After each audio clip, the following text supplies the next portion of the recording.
il n'y a pas sans transition. On voit que ce film qui juxtapose énormément d'interventions d'une journée qui a eu lieu en novembre 2018 montre le panel énorme qu'il y a par rapport à la contribution de l'agriculture au niveau du climat.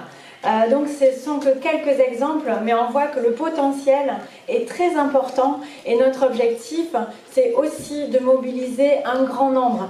C'est clair que le climat, c'est pas peut-être le sujet qui va faire déplacer les foules. Par contre, si on l'associe à de la performance, si on l'associe à un service rendu, si on l'associe à un certain nombre de leviers de bien-être des animaux, etc., qu'il peut y avoir sur l'exploitation, de responsabilité et de qualité, ça peut être un sujet qui peut rentrer dans chacune des fermes. C'est un peu la conviction que l'on a.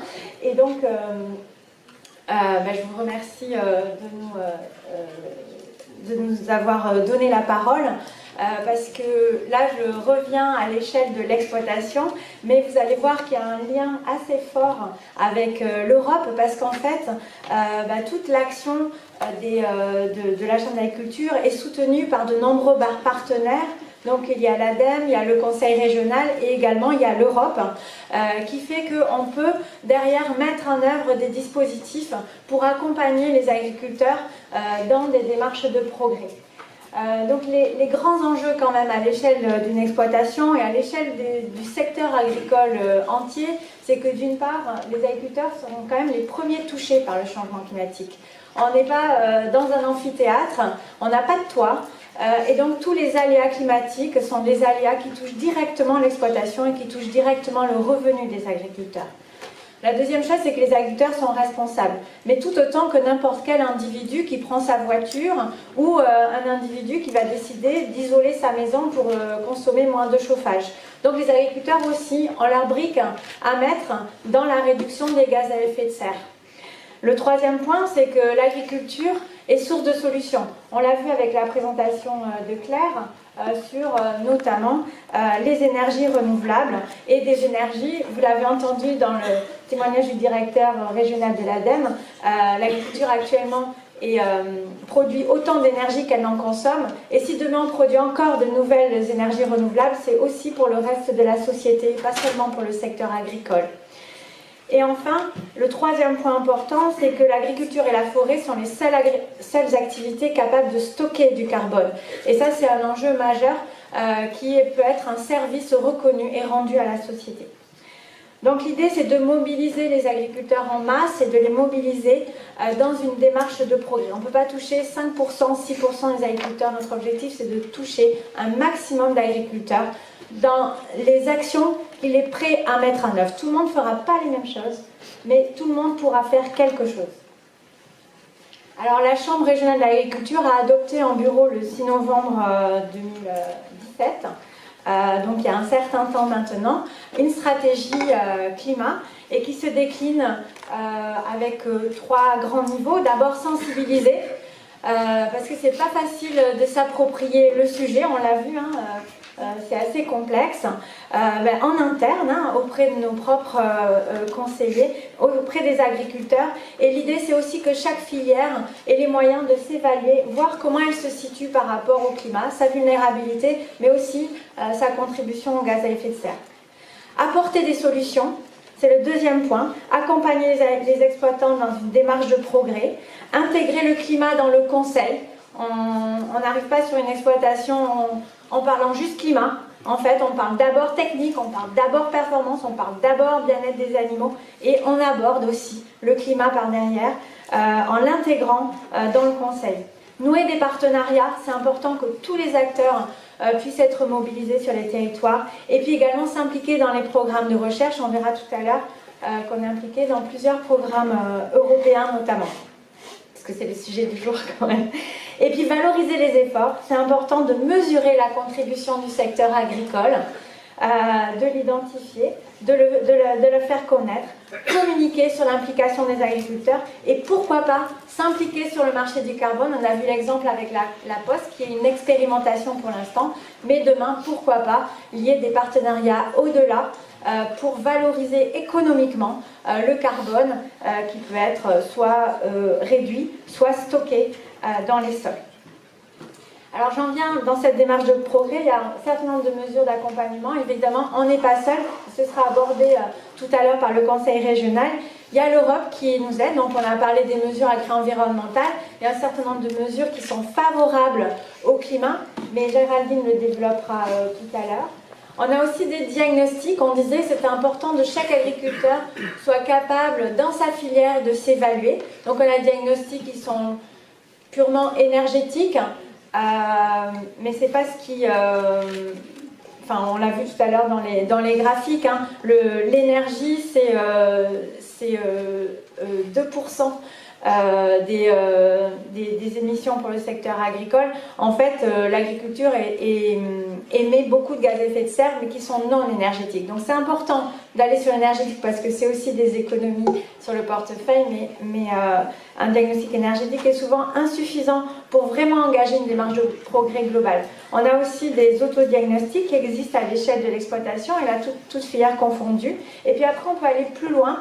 On a notamment un diagnostic qui existe en filière porcine, et on l'abordera de plus amplement juste après, un diagnostic global à l'exploitation, un diagnostic plan d'action qui permet de s'engager dans une démarche de progrès en filière bovine. Ça, c'est un peu pour l'état des lieux. Derrière, l'idée, c'est d'engager des actions, et pour ça, souvent, il faut être capable de se former. La science, on n'a pas la science infuse, on ne sait pas tout d'office, et pour engager des actions, souvent, il faut monter en compétences. Et là, on est appuyé par Vivea. Nous, au niveau des champs d'agriculture, on a stické, on a pointé une quarantaine de formations qui mobilisent des leviers qui permettent d'être favorables au climat. Et en 2019, Vivea, qui est l'organisme qui permet de financer la formation continue des agriculteurs, a mis un cahier des charges spécifique sur le climat.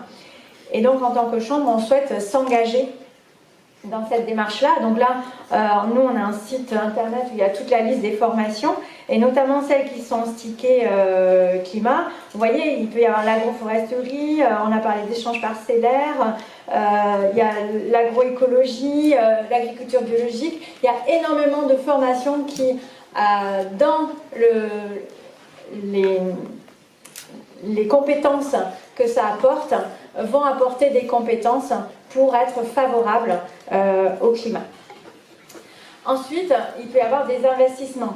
Mais ça, le Conseil régional l'évoquera tout à l'heure. Il y a un plan de compétitivité qui intègre un certain nombre de mesures qui sont favorables au climat. Et là, l'idée, c'est de pouvoir accompagner globalement dans une démarche, dans cette démarche de progrès, dans son plan d'action, à la fois de la formation et de l'investissement. Après, on a besoin aussi d'améliorer la connaissance, de pouvoir avoir vraiment connaissance de la situation climatique en Pays de la Loire. Donc Claire l'évoquait tout à l'heure, on a des outils pour ça. On a d'une part un observatoire du climat. On a des données sur 40 années qui nous permettent de définir quelle a été l'évolution déjà sur ma propre ferme, l'évolution du climat. Il y a quelques graphiques qui ont été présentés tout à l'heure par Claire, mais ça, c'est des points qui permettent de se situer et aussi d'avoir en mémoire, dis donc, telle année, par exemple, 2003, vous avez sûrement... Alors, est-ce que tout le monde était né? Oui, quand même. Non, j'exagère. Mais c'était une année de canicule. C'est une année qu'on a en mémoire. Et 2003, demain, c'est peut-être 5 années sur 10. C'est peut-être une année sur 2, vous voyez, en termes de température. Et ça, c'est des choses importantes. De pouvoir identifier des années vécues par rapport à des années futures. C'est pour ça qu'on couple 2 outils en Pays de la Loire. Donc Aura qui est l'observatoire, et après on a un outil de projection climatique qui est issu de bases de données créées par Météo France et qui reprend des hypothèses du GIEC. Donc c'est les hypothèses de projection climatique en fonction de scénarios d'émissions de gaz à effet de serre, et qui nous permettent à la fois d'avoir des éléments d'observation et d'avoir des éléments de projection. Hop, oh pardon. Juste pour illustrer, sur une exploitation agricole, par exemple, ça peut changer la stratégie de gestion de l'herbe. C'est-à-dire qu'on va avoir, là c'est un schéma de pousse de l'herbe, donc on voit que, donc au début, là on est en janvier, je ne sais pas si ça marche, non, je ne crois pas. Bon, bref, si vous voyez au début du... Parfait, merci. Si vous voyez au début du graphique, on est en janvier et on va avoir une pousse de l'herbe qui va être peut-être plus forte, mais beaucoup plus précoce. Donc ça veut dire qu'il va falloir s'adapter à ça, à avoir un volume supérieur à un moment plus tôt dans l'année. Par contre, il risque de pleuvoir, peut-être que je ne passerai plus dans les champs, donc il faut que je réfléchisse à ces stratégies. Et en été, je vais avoir un déficit herbagé. Du coup, je ne pourrai peut-être plus faire pâturer en plein été. Donc, il va falloir que je prévoie des stocks aussi pour l'été. Et au printemps, à l'automne, j'ai peut-être un regain supérieur. Je vais peut-être pouvoir me rattraper. Donc, je vais devoir gérer tout mon fourrage de façon différente. Et ces outils nous permettent de faire ça.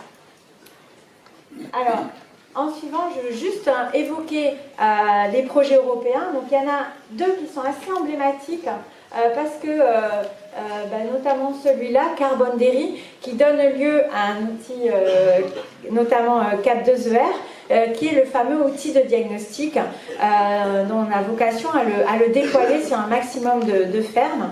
Et ce que je voulais vous montrer avec ces résultats, c'est un projet qui a duré 5 ans, qui a impliqué énormément de fermes, plus de 600 exploitations en Pays de la Loire, et également une dizaine de fermes pilotes.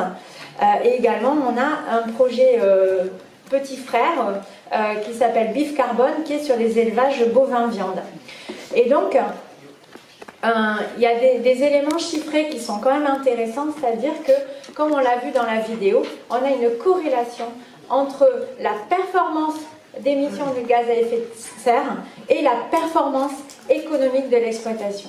Quand on compare les 10% qui ont les meilleurs résultats en termes de gaz à effet de serre aux 10% qui ont les moins bons résultats, on a une différence de 30 € pour 1000 litres, ce qui fait sur une exploitation, ça peut être 13 000 € d'écart de revenus sur une exploitation. Et ça, c'est un point majeur pour rentrer dans chacune des fermes et pour vraiment avoir une démarche vertueuse. Donc ça, c'est les leviers. Comme je vois que le temps est pris, j'avance un petit peu. Mais il y a un point qui est aussi important dans ces diagnostics, c'est aussi une approche globale.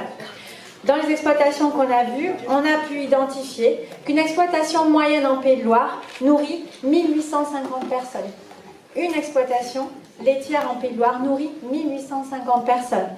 Elle a du stockage du carbone, en moyenne 200 kg par hectare et par an.